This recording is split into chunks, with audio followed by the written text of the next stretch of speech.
Olá, meus irmãos e meus amigos. Gostaria de então, dando continuidade ao que nós nos propusemos de fazer um resumo do nosso livro. Hoje nós queremos falar um pouquinho sobre o capítulo 2 do livro. E o título deste capítulo é Por que muitos casamentos não são abençoados? Você já parou para pensar nessa pergunta? Na realidade, Deus, nós já falamos isso, que Deus é o autor do casamento. Foi Ele que instituiu o casamento. E nós sabemos que tudo que Deus faz é bom. Na própria criação, Ele olhou para cada coisa que Ele fazia, cada momento da criação, diz que olhou Deus e viu que tudo era bom. Então, Deus não faz nada ruim. Então, por que os casamentos muitas vezes não são abençoados? Na realidade, baseado num texto bíblico, né, de Gênesis 2:24, que diz: por essa razão o homem deixará o pai e mãe e se unirá à sua mulher, se tornarão uma só carne. Baseado nesse texto, gostaria de passar aqui algumas coisas de maneira rápida para você poder entender por que às vezes os casamentos não são abençoados. Primeira coisa é que, pelo texto, diz que o homem deve deixar pai e mãe e se unir à sua mulher. E aqui já temos o primeiro problema, né? Às vezes o homem não sai de casa, ele traz a namorada ou a noiva e vem morar dentro da casa junto com os pais. Então já está aqui um grande erro. Daí começa a ter os problemas, está fora do propósito de Deus e ele então não vai ser abençoado. Uma outra coisa que nós podemos pensar aqui é que esse deixar, quando a Bíblia diz do deixar pai e mãe, nós podemos pensar que ele deve deixar em 3 áreas: fisicamente, emocionalmente e financeiramente. Então essas 3 coisas precisam de ser bem claras. Então quando a pessoa se propõe a casar, ele deixa o lar, deixa a casa do pai, se une à sua mulher, e ele então deixa também toda essa questão de sentimentos emocionais, né? De sempre estar lembrando as coisas do papai, da mamãe, né? Então ele tem que sair e se formar, junto com sua esposa, formar um novo lar e assim procurar ser abençoado por Deus. Uma outra coisa ainda dentro desse assunto que o texto fala é de unir a sua mulher. E na realidade unir, quando se fala em unir, está falando realmente num processo como se fosse de colagem. Alguém cola, né, alguma coisa e daí quando você vai tentar tirar vai ficar estrago.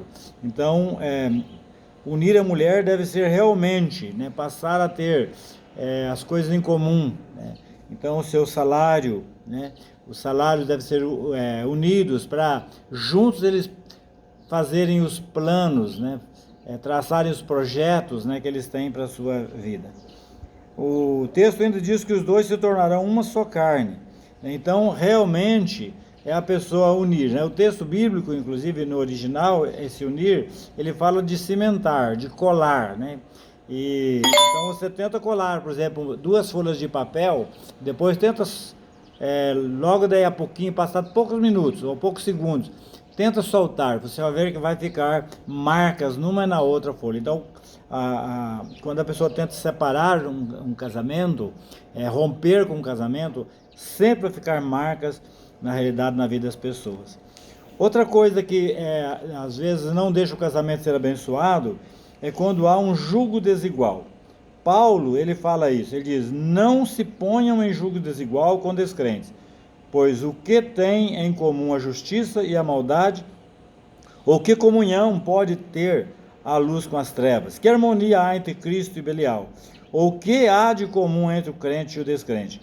Lá em 2 Coríntios 6, 14 e 15.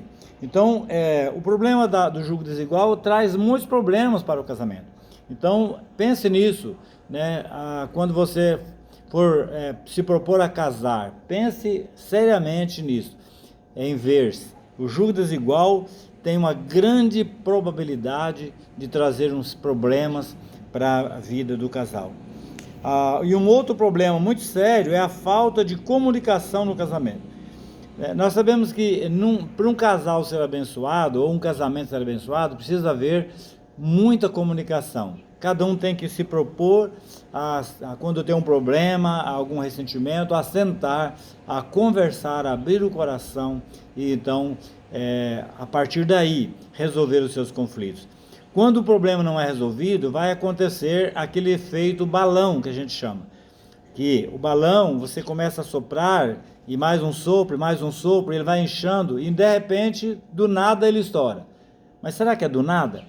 Na realidade, o casamento também é assim, ele começa um problema aqui, ele vai enchendo, outro problema sem resolver, e quando nós menos percebemos, há um problema simples que vai trazer uma tragédia no casamento. E então o problema é esse, é porque houve esse efeito. Chega um momento que não se consegue mais superar e vai então explodir. E finalmente, ainda dentro desse mesmo assunto, tem a questão da falta de perdão entre os cônjuges. Para um casamento ser abençoado, de verdade, precisa haver a disposição de perdoar. Não é sentir vontade. Perdão, nós não precisamos sentir vontade para pedir. É uma decisão. Porque a Bíblia diz que se eu não perdoar o meu próximo, o meu irmão, Deus também não me perdoa. Então, se eu quero o perdão de Deus, eu tenho que perdoar. E a pessoa mais próxima de nós é justamente nosso cônjuge. Então, eu preciso de aprender a perdoar, perdoar e perdoar. Então, queridos, isso é um resumo desse capítulo. E, às vezes, quando você pensar nisso, por que o meu casamento não é abençoado? Faça uma análise para ver e procure resolver isso diante de Deus. Deus está no controle para abençoar a sua vida. Deus abençoe a sua vida, em nome de Jesus.